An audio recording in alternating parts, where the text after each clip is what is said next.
prendre le livre des Juges au chapitre 2. Attendez, je vais y arriver aussi. Pouf, pouf, pouf. Voilà.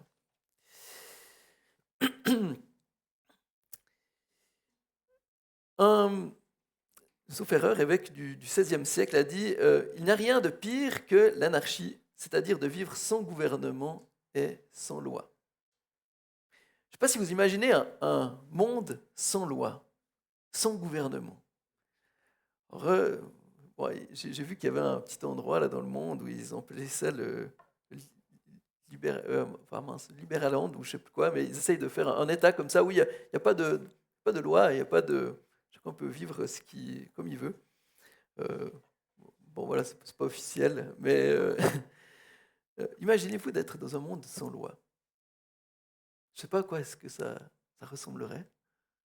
Imaginez-vous, ce matin, je viens comme ça, je me dis, bon, bah, moi j'ai envie de faire ce que je veux, là, ce matin, je viens avec un ballon de basket, et puis pourquoi pas jouer au basket ici si au final, chacun fait ce que bon lui semble, ça devient vite l'anarchie. Je ne sais pas si vous aimeriez vivre dans un tel monde, mais au final, ce que l'on voit souvent, c'est quand au final, l'être humain fait ce qu'il veut, en général, ça produit beaucoup de souffrance. Là, si je cherche que mon propre intérêt, si je cherche que mon propre bien, bon ben, pourquoi pas écraser les autres pour arriver à mes fins. Et ce matin, on va prendre le texte donc du livre des Juges, et particulièrement ce chapitre 2, et on va le lire. Mais juste un peu avant, pour vous donner un petit peu le contexte, on est donc là, dans ce chapitre 2, on est il y a eu la conquête, là, Josué, on est à la fin de la vie de Josué. Donc, voilà, le peuple d'Israël a déjà conquéri, en tout cas essayé de conquérir le pays de Canaan. Sous l'ordre de Dieu, Dieu avait demandé de prendre donc ce pays, le pays promis que Dieu donne aux Israélites. Et donc là, bon, ils avaient pour mission de conquérir ce terrain, et ils l'ont fait. Mais le livre des Juges nous montre qu'ils ont été à un bout, mais ils n'ont pas été jusqu'au bout. Et donc, ce livre des Juges commence justement vers la fin de la vie de Josué et montre que malgré que Dieu était avec eux, malgré ce que Dieu avait demandé, justement Israël n'a pas accompli jusqu'au bout les projets que Dieu avait pour eux. Et donc on va lire chapitre 2, les versets 1. On va lire tout le chapitre 2. Voilà, ceux qui me connaissent, j'aime bien prendre des grandes portions. Donc soit vous pouvez lire avec votre Bible, ou soit vous pouvez suivre aussi ici sur le beamer. C'est écrit, Josué, fils de Nun, fit partir secrètement de Sittim 2 espions en leur disant, attendez, non, pourquoi j'ai, non, pardon, oula, c'est pas le bon texte, j'ai Juge, là j'ai Josué. Alors attendez, il y a un problème, est-ce que, je vais le lire là, ou est-ce que tu arrives à me mettre, ouais, j'ai fait j'écris pour faire mes slides là, et puis en fait il met automatiquement le texte, et j'ai pas mis la bonne abréviation, voilà. Bon, je vais lire dans ma Bible là, mais je sais pas si tu arrives à afficher quand même. Je me disais, mais pourquoi c'est bizarre là? Pourquoi il y a des espions là qui partent? C'était pas dans le texte. Je voulais voir si vous étiez attentif, en fait, c'est ça? Hein? Non. Bon, je vais le lire là. Un envoyé de l'Éternel monta de Gilgal à Bokim et dit, je vous ai fait monter hors d'Égypte et je vous ai amené dans le pays que j'ai promis par serment à vos pères. J'ai dit, jamais je ne romprai mon alliance avec vous, et vous ne conclurez pas d'alliance avec les habitants de ce pays. Vous renverserez leurs autels, mais vous n'avez pas écouté ma voix. Pourquoi avez-vous fait cela? J'ai dit alors, je ne les chasserai pas devant vous, mais ils seront à vos côtés, et leurs dieux vous seront un piège. Lorsque l'envoyé de l'Éternel eut dit ces paroles à tous les Israélites, le peuple éleva la voix et pleura. Ils donnèrent à ce lieu le nom de Bokim, et ils offrirent des sacrifices à l'Éternel. Josué renvoya le peuple, et les Israélites allèrent prendre possession du pays, chacun dans son héritage. Le peuple servit l'Éternel tout le temps de Josué, et tout le temps des anciens qui survécurent à Josué, et qui avaient vu toutes les grandes œuvres que l'Éternel avait accomplies pour Israël. Josué, fils de Nun, serviteur de l'Éternel, mourut, âgé de 110 ans. On l'ensevelit dans les territoires de son héritage, à Timna-Hérès, dans les montagnes d'Éphraïm au nord de la montagne de Gash. Toute cette génération fut elle aussi réunie à ses ancêtres décédés. Elle s'éleva après elle une autre génération qui ne connaissait pas l'Éternel, ni l'œuvre qu'il avait accomplie pour Israël. Les Israélites firent alors ce qui est mal aux yeux de l'Éternel, et ils rendirent un culte au Baal. Ils abandonnèrent l'Éternel, le Dieu de leur père, qui les avait fait sortir du pays d'Égypte, et ils se rallièrent à d'autres dieux, d'entre les dieux des peuples qui les entouraient. Ils se prosternèrent devant eux et ils irritèrent l'Éternel. Ils abandonnèrent l'Éternel et rendirent un culte à Baal et aux Astartés. La colère de l'Éternel s'enflamma contre Israël. Il les livra entre les mains de pillards qui les pillèrent. Il les vendit entre les mains de leurs ennemis d'alentour et ils ne furent pas plus capables de tenir devant leurs ennemis. Chaque fois qu'ils se mettaient en campagne, la main de l'Éternel était contre eux pour leur faire du mal, comme l'Éternel l'avait dit, comme l'Éternel leur avait juré. Ils furent ainsi dans une grande détresse. L'Éternel suscita des juges qui les sauvèrent de la main de ceux qui les pillaient, mais ils n'écoutèrent pas même leurs juges, car ils se prostituèrent à d'autres dieux et ils se prosternèrent devant eux. Ils se détournèrent bien vite de la voie qu'avait suivie leur père, qui obéissait au commandement de l'Éternel. Ils agirent tout autrement. Lorsque l'Éternel leur suscitait des juges, l'Éternel était avec le juge et les délivrait de la main de leurs ennemis pendant tout le temps du juge, car l'Éternel avait pitié de leurs gémissements, avait pitié de leurs gémissements devant ceux qui les opprimaient et les tourmentaient. Mais à la mort du juge, ils se corrompaient de nouveau, plus que leur père, et ils se ralliaient à d'autres dieux pour leur rendre un culte et se prosterner devant eux. Ils n'abandonnèrent rien de leur agissement, ni de leur endurcissement de leur conduite. Alors la colère de l'Éternel s'enflamma contre Israël, et elle dit, puisque cette nation a enfreint mon alliance, que j'avais prescrite à ses pères, puisqu'ils n'ont pas obéi à ma voix, moi non plus, je ne déposséderai pas plus devant eux aucune des nations que Josué laissa quand il mourut. C'est ainsi que je mettrai par elle Israël à l'épreuve pour savoir si oui ou non ils appliqueront à suivre la voie de l'Éternel, comme leurs pères s'y sont appliqués. Et l'Éternel laissa en repos ces nations sans se hâter de les déposséder. Il ne les avait pas livrées aux mains de Josué. Voilà pour ce chapitre 2 du livre des Juges. Et donc, qu'est-ce qu'on voit dans ce texte?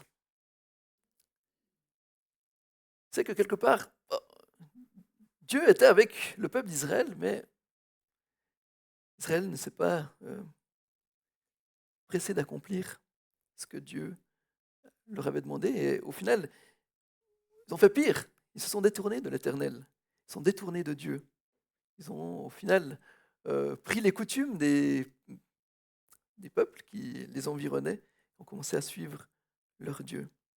Et peut-être ce matin, tu dis, en quoi un texte qui parle d'une conquête qui a eu lieu des siècles en arrière, en quoi est-ce que ça peut me concerner aujourd'hui? En quoi ce texte peut m'encourager ce matin? On y vient. Je crois que ce texte nous concerne aussi. Je crois que ce texte est aussi pertinent pour nous aujourd'hui. On est dans un monde qui, au final, est hostile à Dieu. Comme, quelque part, le pays de Canaan que le peuple d'Israël devait conquérir. On voit en Juge 2,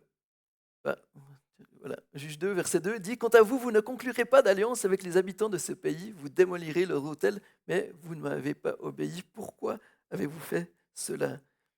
Dieu qui dit ça au peuple. Et dans un sens, on est aussi appelé à vivre différemment.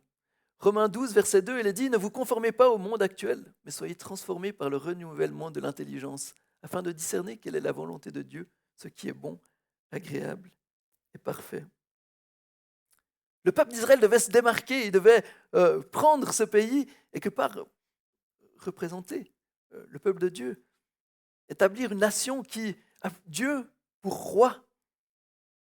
Un petit peu la même chose, nous, on est l'Église, le peuple de Dieu, un peuple dont Dieu devrait être le roi. Mais le problème, c'est que bien souvent, comme le peuple d'Israël, parce que nous avons tendance à vivre comme bon nous semble, nous vivons comme si nous n'avons pas de roi. Un petit peu la même chose comme Israël.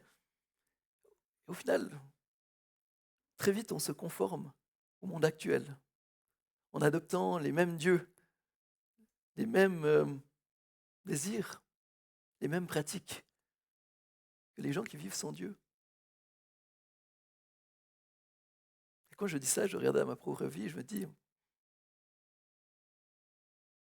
ah ben, c'est difficile de vivre, d'être le peuple de Dieu, de vivre différemment, de vivre en ayant Dieu pour roi et de ne pas me laisser détourner par d'autres choses, d'autres valeurs, d'autres idoles qui peuvent gouverner nos vies. Parce que nous avons tendance à vivre comme si nous n'avions pas de roi, nous nous laissons vaincre par le péché et souffrons de problèmes dont nous n'aurions pas eu si nous avons laissé Christ régner dans nos vies. Et je crois que c'est une réalité. Bien souvent, nous sommes aux proies à des difficultés, à des souffrances que peut-être nous n'aurions pas eu si nous avions laissé Christ régner dans nos vies. Mais la bonne nouvelle, c'est que Dieu est un Dieu incroyable, un Dieu miséricordieux.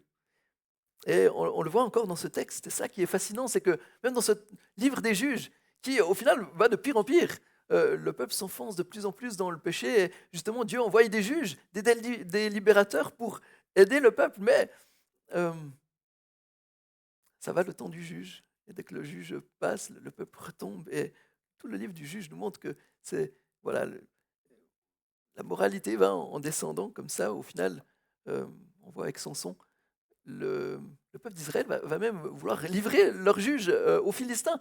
Vont attacher Samson, là, ils vont l'amener.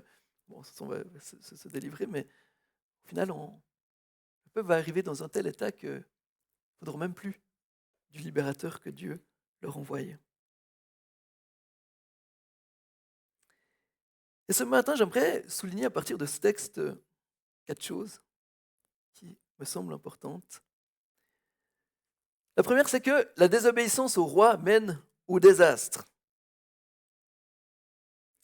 Dans ce chapitre 2, on voit que le peuple d'Israël tourne le dos à Dieu après la mort de Josué. Et ça entraîne justement ce cycle de désobéissance, de souffrance, démontrant l'oubli du véritable roi d'Israël, Dieu. Comme je l'ai dit, le texte rappelle dès le début que les Israélites n'ont pas écouté la voix de Dieu. Les Israélites n'ont pas respecté l'alliance faite avec lui. Ils auraient dû vaincre les nations qui étaient présentes, ne pas faire de compromis avec elles. Mais ils ont fait l'inverse. Et je crois qu'il y a des parallèles, justement, comme je l'ai dit, avec nos vies. Premièrement, je pense que on doit se rappeler l'importance d'écouter la voix de Dieu et l'importance de connaître Dieu. On le voit dans le texte, au final, il y a une génération qui avait vu la délivrance que Dieu avait apportée. On pense à Jéricho, on pense à Haï, c'était des villes qui étaient là, des villes fortes.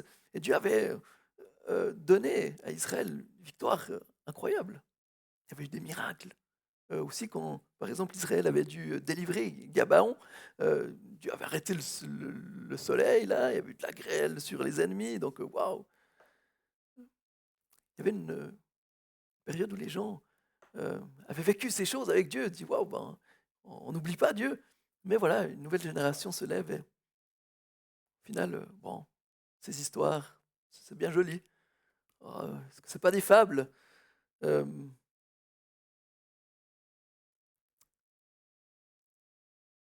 on, on peut avoir la même tentation quand on n'écoute plus la voix de Dieu et quand on ne le connaît plus.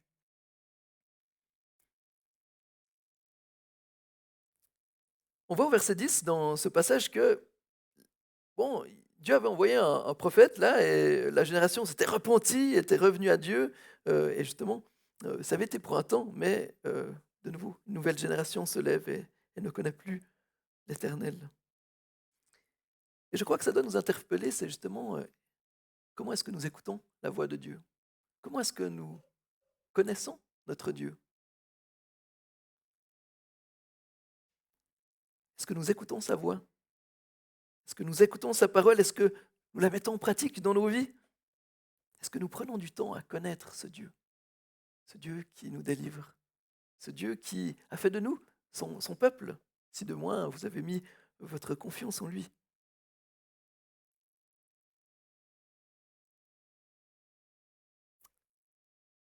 Pourquoi est-ce que c'est important de connaître la parole de Dieu?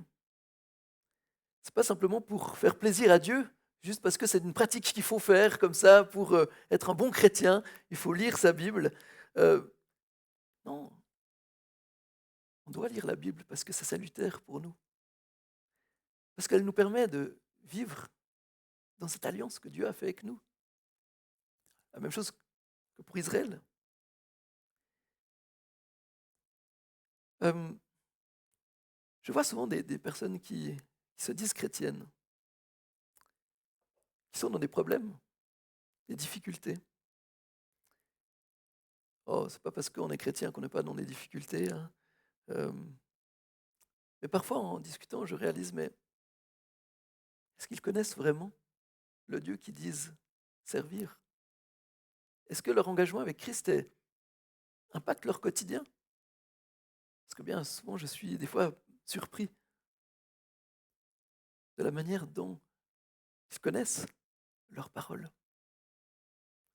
Ah, on aime bien vivre des expériences, on aime bien les choses qui, waouh, nous font voilà, des frissons comme ça, mais prendre du temps à lire ces textes-là qui se parlent de conquête, vous voyez, des toutes choses compliquées, pourquoi est-ce qu'on prendrait ce temps? Parce que c'est important, parce qu'il nous permet de connaître ce Dieu qui nous délivre. Je vous dis ça, mais moi le premier, hein, je vois combien c'est un combat chaque fois de prendre du temps dans la parole de Dieu. Combien c'est facile de se dire, bon Seigneur, je prends juste un temps de prière là, puis je te dis mes soucis. Je ne prends pas le temps de lire, de m'imprégner de cette parole. Parce que Dieu nous parle à travers cette parole. Dieu nous instruit, nous révèle qui il est.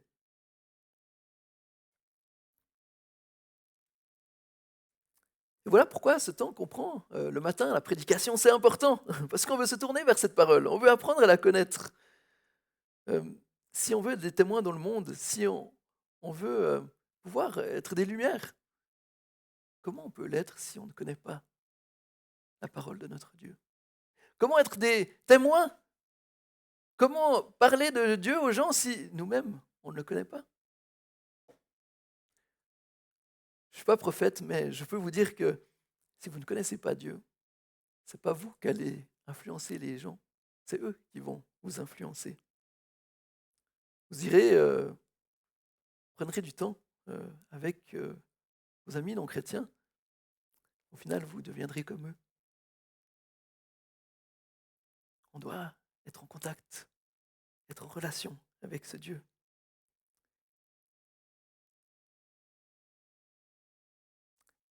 Deuxièmement, c'est l'importance de l'obéissance et de ne pas faire de compromis. Comme je vous ai dit, je fais ce cours sur l'Ancien Testament et le prof disait quelque chose d'intéressant, c'était euh, Israël devait justement éradiquer les Cananéens loin du pays promis. Alors bon, on peut poser toutes sortes de questions, mais voilà, c'est ce qu'ils devaient faire. Euh, et quelque part, le prof disait, mais on devrait avoir le même zèle dans nos propres vies pour éradiquer les choses qui nous séparent, qui nous éloignent de Dieu. La parole nous dit, soyez saints comme je suis saint. On est appelé à être digne d'être le peuple de Dieu, comme Israël était appelé à l'être. Mais bien souvent, le problème, c'est que on laisse certaines zones dans nos vies, des zones qu'on n'a pas envie de remettre à Dieu. On a chanté un Seigneur, je te donne tout. Vraiment? Est-ce que tu donnes tout à Dieu? Est-ce que tu lui remets toute ta vie? Ou est-ce qu'il y a des domaines où tu dis non, mais tout, mais pas ça. On laisse des petites poches comme ça. C'est ce qu'Israël ont fait. Ils ont pris le pays promis, mais on laisse là. C'est pas tant grave là. On laisse quelques personnes. Ça a été un piège pour eux. Et de la même manière, quand on laisse des choses dans nos vies, quand on laisse le péché, aussi petit qu'il soit, il s'enracine et il produit un fruit, mais pas pour la gloire de Dieu, pour notre perte.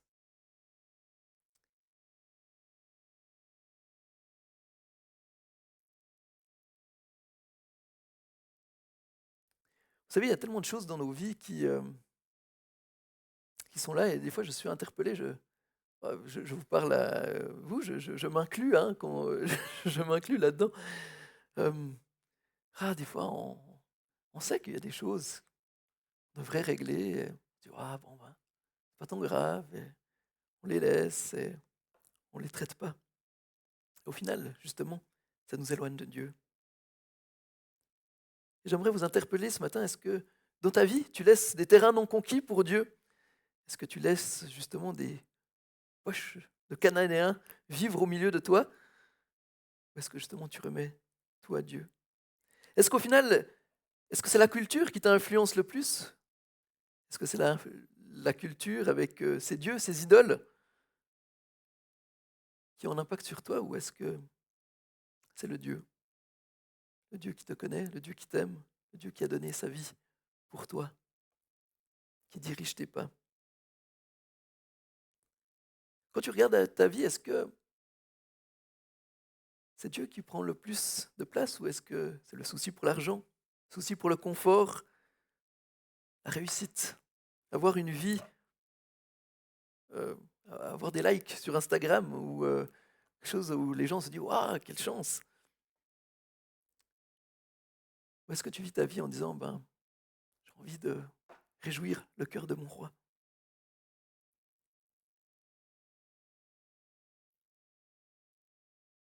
Si vous êtes interpellé ce matin et que vous voyez qu'il y a des domaines comme ça dans vos vies qui ont besoin d'être changés, j'aimerais quand même vous encourager. Dieu est là. La même chose que pour Israël. À chaque fois que le peuple d'Israël a réalisé la détresse dans laquelle ils étaient, ils se sont tournés vers Dieu. Dieu était là. Dieu leur a pas dit, écoute, bon, là, c'est trop tard. Non. C'est marqué Dieu a suscité des juges. Dieu a eu compassion. L'Éternel avait pitié de leurs gémissements devant ceux qui les opprimaient. Dieu est un Dieu de grâce. Et chaque fois qu'on se tourne vers lui, il nous donne la délivrance dont nous avons besoin. Deuxième point dans ce passage, je crois qu'il nous montre que l'oubli du roi nous amène au désastre. La désobéissance nous amène à vivre loin de Dieu. Et justement, l'oubli de notre roi fait que, au final, les choses deviennent de pire en pire. Et il y a justement ce refrain qui vient surtout, il apparaît vers la fin du livre des Juges, un refrain qui vient dans les derniers chapitres, où il est écrit, Juge 17:6, à cette époque-là, il n'y avait pas de roi en Israël. Chacun faisait ce que bon lui semblait. Faisait ce qui lui semblait bon. Euh, Quand on lit cette phrase, certains voient que, au final, l'auteur là, il dit c'était le chenil parce qu'il n'y avait pas encore de roi. Puis après, le livre des juges, justement, on arrive à Samuel. Puis après, il y a les rois justement, avec l'établissement de Saül, après de David, etc. Donc on se dit voilà, il y avait besoin d'un roi. Mais de nouveau, euh, une remarque que j'ai trouvée très intéressante disait que, en fait, oui, il y avait un roi à cette époque-là. C'était Dieu. Mais le peuple ne l'a pas voulu. Euh, Dieu était le roi, mais les Israélites vivaient comme s'ils n'en avaient pas. Chacun faisait ce qui lui semblait bon. Et je crois que ça doit nous interpeller aussi en tant qu'Église. Nous avons un roi, Jésus-Christ. Mais est-ce qu'on ne vit pas souvent notre propre vie, notre quotidien, comme si nous n'avions pas de roi, en faisant simplement ce qui nous est bon pour nous, ce que nous jugeons être le meilleur? Et quand j'ai entendu ça, ça m'a interpellé. Je me dis, mais oui, trop souvent je vis comme si je n'avais pas de roi. Trop souvent je vis comme moi, j'ai l'impression euh, qu'il est bon de vivre. Est-ce qu'on prend ce temps de dire, mais Seigneur, comment est-ce que tu veux que je passe cette semaine à venir, là? Comment est-ce que tu veux que je me comporte au travail? Comment est-ce que tu veux que je vive avec mes voisins? Comment est-ce que tu veux que je puisse être un témoin de toi aujourd'hui? Est-ce qu'on fait ce genre de prière ou simplement on se lève, on se dit, bon, quelle bonne journée, là, je vais faire ce qui me semble bon. Imaginez une pièce de théâtre. Les acteurs sont là, ils jouent leur rôle avec passion, mais au lieu de travailler ensemble, d'harmoniser leurs efforts pour servir l'histoire que le metteur en scène a mis, au final, certains acteurs choisissent de jouer pour eux-mêmes, de développer l'histoire comme eux pensent qu'elle devrait se dérouler. Bon ben, ça serait un drôle de spectacle. Au final, on n'y comprendrait sûrement plus rien. Mais c'est la même manière quand on décide de vivre sans notre roi.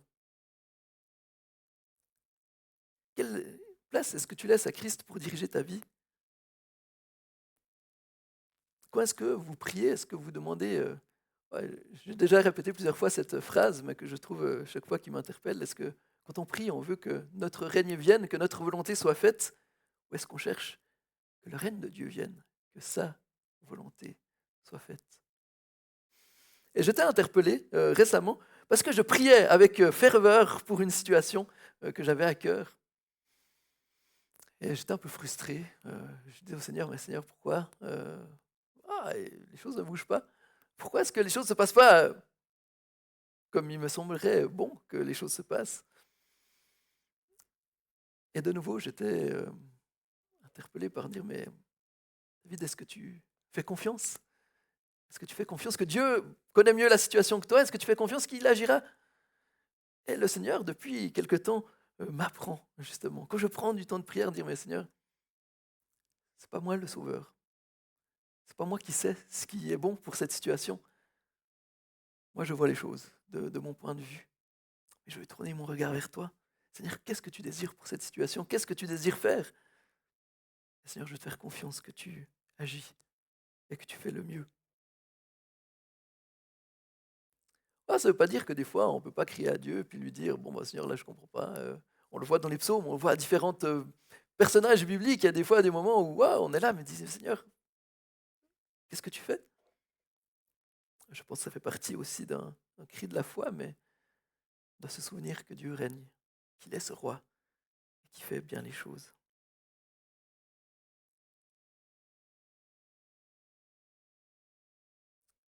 Donc j'aimerais vous interpeller ce matin. Quel est le roi de votre cœur? Est-ce que vous vivez comme bon vous semble ou est-ce que vous voulez vous mettre à la suite de ce roi? Le texte nous montre, troisièmement, les conséquences d'être sans le roi.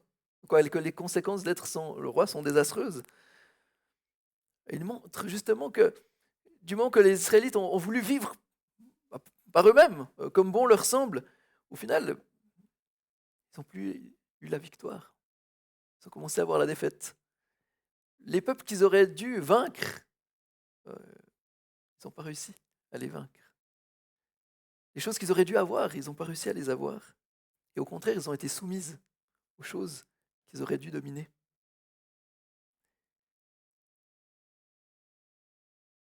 Et je crois qu'il y a aussi une vérité dans nos vies, c'est quand on laisse le péché s'enraciner et produire son influence dans nos vies, ça devient un piège qui a des conséquences aussi sur nos vies. Quelque part, les choses sur lesquelles on aurait dû dominer, les choses qu'on aurait dû vaincre facilement dans notre vie, deviennent des problèmes qu'on n'arrive plus à se débarrasser. Quand on néglige le péché dans nos vies, il devient un piège qui prend le dessus sur nos vies. On voit que c'est une réalité dès le début, Genèse 4, verset 7. Dieu parle à Caïn en disant « Certainement, si tu agis bien, tu te relèveras. Si en revanche, tu agis mal, le péché est couché à la porte, et ses désirs se portent vers toi, mais c'est à toi de dominer sur lui. On doit réaliser qu'on est dans un combat, on est dans une lutte avec le péché. Et là, dans ce texte, justement, ses désirs se portent vers toi. Le péché a envie de dominer sur nos vies. C'est à nous de dominer sur lui. Mais c'est possible que si Dieu est avec nous. La même chose que pour les Israélites. Quelque part, ces textes, et c'est ça qui est fabuleux, c'est que ces histoires, elles nous enseignent, elles nous montrent des réalités. Euh, Elles nous montrent par des réalités physiques, des réalités spirituelles. Si on veut avoir la victoire dans nos vies, on a besoin que Dieu marche avec nous. Si on veut dominer sur les choses qui, anciennement, nous tenaient prisonniers, eh ben, on a besoin d'avoir notre roi à sa place. C'est lui qui nous donne d'avoir le dessus sur le mal. Un auteur qui s'appelle C.J. Mahaney dit: Jésus a utilisé cette image saisissante pour illustrer son argument. Il nous fait connaître la gravité du péché et nous pour qu'on s'en occupe avec détermination. Résister au péché lors de la tentation n'est pas suffisante. Il nous faut prendre des mesures rigoureuses pour attaquer et tuer le péché dans nos vies.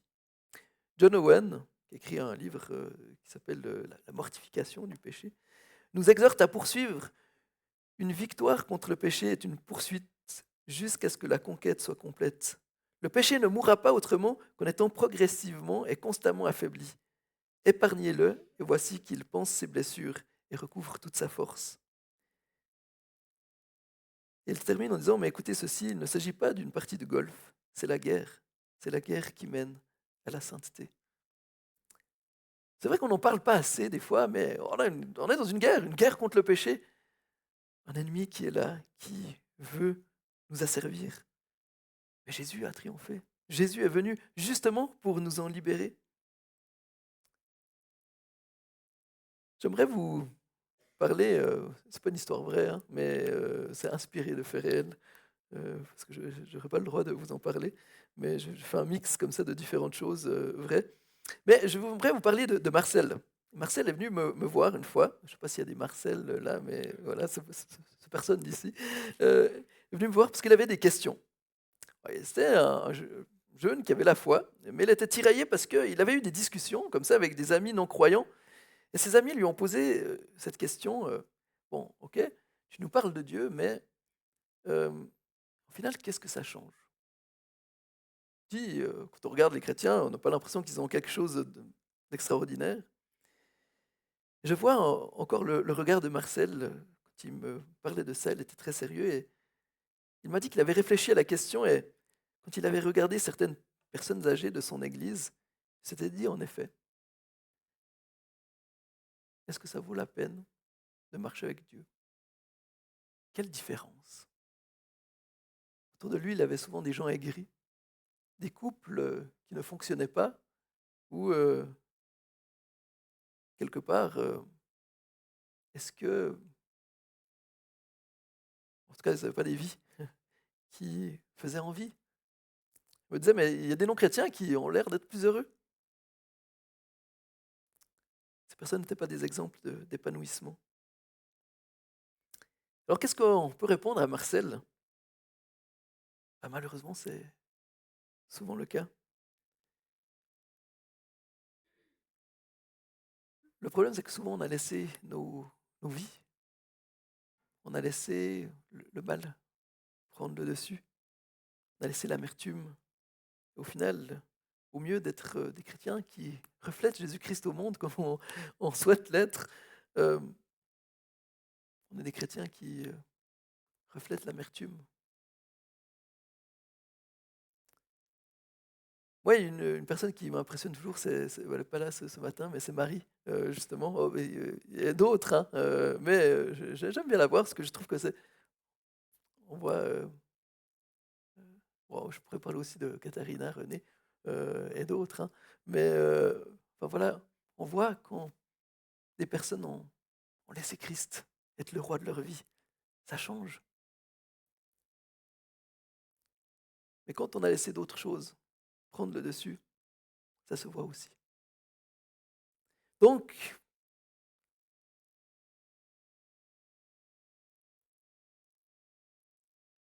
ce matin, quelles sont les parties, heu, qu'est-ce qui n'a pas été vaincu dans ta vie? Est-ce que c'est l'orgueil, la soif de richesse, de reconnaissance, justement l'amertume, peut-être la crainte? Et la bonne nouvelle, c'est que justement, on a une arme pour vaincre le péché dans nos vies. Vous savez qu'on avait fait une série sur, l'Apocalypse et en Apocalypse 12, versets 10 à 11, il était dit: «Puis j'entendis dans le ciel une voix forte qui disait: Maintenant le salut est arrivé, ainsi que la puissance, le règne de notre Dieu et l'autorité de son Messie. En effet, il a été jeté dehors l'accusateur de nos frères et sœurs, celui qui les accusait jour et nuit devant notre Dieu. Ils l'ont vaincu grâce au sang de l'agneau et grâce à la parole de leur témoignage. Ils n'ont pas aimé leur vie au point de craindre la mort.» Chers amis, comment vaincre le péché dans nos vies? C'est l'Évangile, la bonne nouvelle de Christ. Justement, notre roi est venu nous délivrer, notre roi est venu nous amener à sa suite dans son règne, son triomphe. Et là, je trouve beau que dans ce texte de l'Apocalypse, qu'est-ce qui a eu raison de l'ennemi? Euh, Ils l'ont vaincu grâce au sang de l'agneau, grâce à la victoire de Christ, à la croix pour nous. Jésus, qui à la croix a pris la condamnation pour nos péchés, Jésus qui est mort pour nous donner la vie. Mais Jésus est non seulement mort, mais il est ressuscité, afin de nous amener justement dans son royaume, de faire de nous son peuple, un peuple qui lui ressemble. Et il nous a donné son héritage. Le sang de Jésus nous donne de triompher sur le mal. Et on voit que aussi la parole de leur témoignage, c'est justement la bonne nouvelle. Donc face au péché, face aux choses qui t'oppressent, rappelle-toi de l'Évangile. Tourne-toi vers ce roi qui te donne la vie. Et mon dernier point ce matin, c'est donc chercher le règne du roi pour vivre dans le royaume. Et comme je l'ai dit, on voit dans ce texte, en Juge 2, 18, de nouveau cette grâce de Dieu. Lorsque l'Éternel faisait surgir pour eux des juges, il était avec le juge et les délivrait de leurs ennemis pendant toute la vie du juge. En effet, il avait pitié des gémissements qu'ils poussaient à cause de leurs oppresseurs et de leurs persécuteurs. Jésus nous dit que toute la Bible, au final, le concerne. Toute la Bible nous parle de Jésus.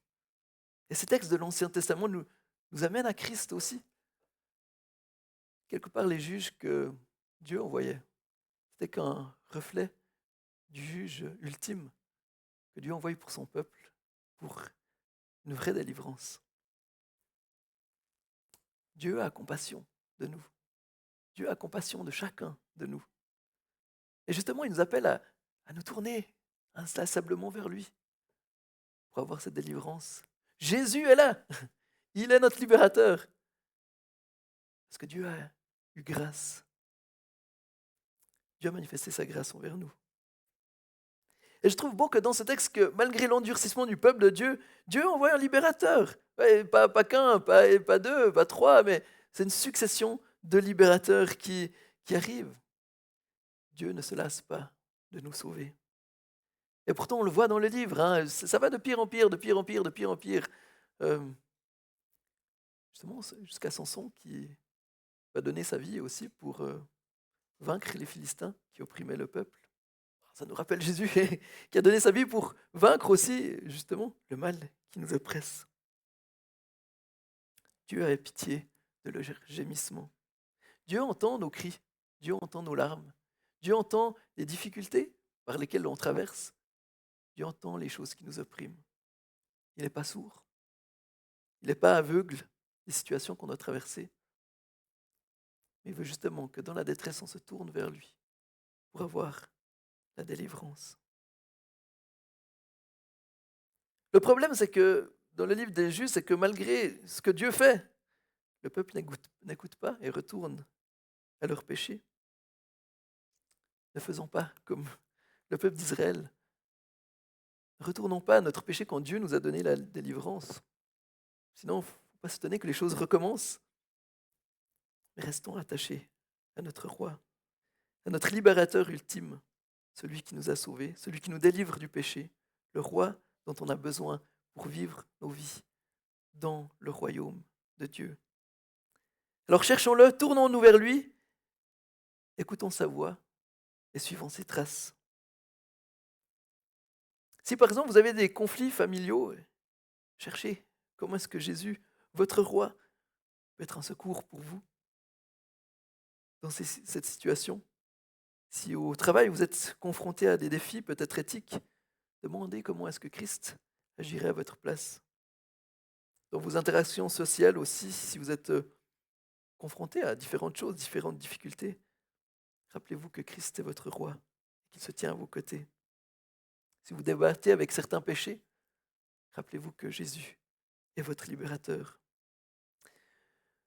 Donc, pour conclure, ce matin, comme le dit l'Ecclésiaste 1, versets 9 et 10, ce qui a existé, c'est ce qui existera, et ce qui s'est fait, c'est ce qui se fera. Il n'y a rien de nouveau sous le soleil si l'on dit à propos de quelque chose, regarde, ceci, c'est nouveau. En réalité, cela existait déjà dans les siècles précédents. Et je crois que c'est ce que veut nous rappeler ce livre des Juges. On est dans les mêmes dilemmes, les mêmes combats que le peuple d'Israël. Laissons-nous instruire, laissons-nous enseigner, euh, parce que Dieu nous dit à travers ces histoires, euh, ces événements qui se sont vraiment déroulés, qu'on puisse nous encourager à nous tourner vers notre roi, vers celui qui nous délivre. Cherchons le secours de Christ pour vivre, pour triompher du péché. Retenons ces paroles, mettons-les en pratique. Ne nous éloignons pas de la parole de Dieu. Ne nous éloignons pas de ce qui nous enseigne. Ne soyons pas comme cette génération qui avait oublié qui était l'Éternel et ce qu'il avait fait pour le peuple d'Israël. Ayons Christ pour roi, afin d'éviter d'être esclaves des choses pour lesquelles Jésus est venu nous délivrer. Et si ce message vous interpelle ce matin, je voudrais vous inviter on va prendre un temps de prière là, à la fin, mais que vous puissiez vraiment faire cette démarche aussi dans votre cœur. Pierre avant a invité à mettre à genoux ceux qui voulaient accepter Christ, mais que chacun de nous, on puisse aussi se poser vraiment la question, mais Seigneur, est-ce que tu es vraiment le roi de mon cœur? Seigneur, aide-moi à aimer ta parole. Aide-moi à m'en instruire, aide-moi à la garder près de moi et à vivre selon elle. Non pas pour que Dieu nous aime plus, mais parce qu'il nous a sauvés, parce qu'il est notre roi.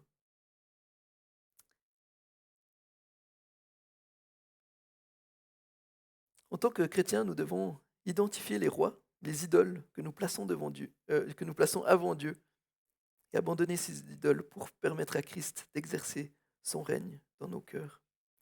Je vous invite à la prière.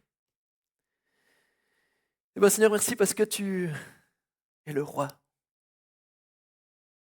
Seigneur, merci pour ces livres qui nous enseignent. Seigneur, pardon parce que bien souvent on est comme le peuple d'Israël. Seigneur, on vit comme bon nous semble, on oublie que tu es le roi. Et Seigneur, moi en premier. Seigneur, combien de fois je désespère que je vois d'autres choses prendre ta place dans mon cœur.